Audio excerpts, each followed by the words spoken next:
તો રાજ્યના કેટલાક જિલ્લામાં તાલુકામાં વરસાદી માહોલ જામેલો છે અને આવતીકાલ સુધી વરસાદ આ જ રીતે રહી શકે છે।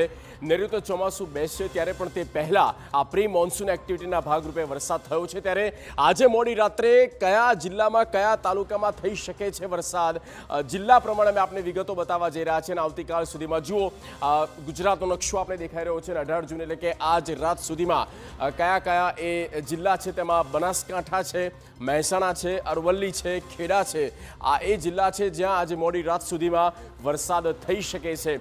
ઉત્તર ગુજરાતથી લઈને તમે પૂર્વ ગુજરાત સુધી જુઓ તો મહેસાણા અરવલ્લી છે અને અરવલ્લી ત્યારબાદ ખેડા, ત્યારબાદ વાત કરીએ મહીસાગરમાં આજે જોરદાર વરસાદ થયો, બાલાસિનોરમાં આણંદ છે, પંચમહાલ, દાહોદ, વડોદરા, છોટાઉદેપુર આ એ જિલ્લા છે જે આજે મોડી રાત સુધીમાં નોંધપાત્ર વરસાદ થઈ શકે।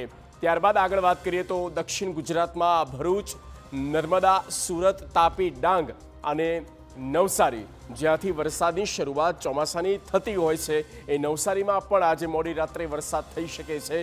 ત્યારબાદ સૌરાષ્ટ્ર તરફ આગળ જઈએ તો ભાવનગર, અમરેલી, ગીર સોમનાથ, જૂનાગઢમાં પણ વરસાદની પૂરી શક્યતાઓ રહેલી છે। તો આ 18 જૂનની આપણે વાત કરીએ અને હવે તારીખ બદલાય છે 19 જૂન અને આ જે વ્હાઇટ માર્કિંગ એરિયા છે તે જિલ્લા છે જ્યાં વરસાદની સંભાવના છે। વિગતો જોઈએ, જૂનાગઢ, અમરેલી, ભાવનગર, ગીર સોમનાથ, બનાસકાંઠા ત્યાં પણ વરસાદની આગાહી આપવામાં આવી છે। આવતીકાલે ઉત્તર ગુજરાત અને સૌરાષ્ટ્રના પણ કેટલાક જિલ્લા છે, મહેસાણા, સાબરકાંઠા, અરવલ્લી, મહીસાગરમાં સતત આવતીકાલે પણ વરસાદ થાય તેવી પૂરી સંભાવના છે। ત્યારબાદ દાહોદ છે, ખેડા, પંચમહાલ, વડોદરા અને છોટાઉદેપુરનો પણ સમાવેશ થાય છે।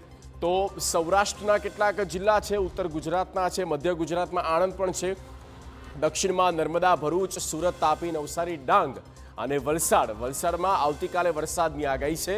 આજે વલસાડમાં શક્યતાઓ ખૂબ જ ઓછી છે। તો આ એક ઓવરઓલ આપને ગ્રાફિક્સના માધ્યમથી આપણે આવતીકાલનો અને આજની મોડી રાત સુધીનો ચિતાર આપ્યો।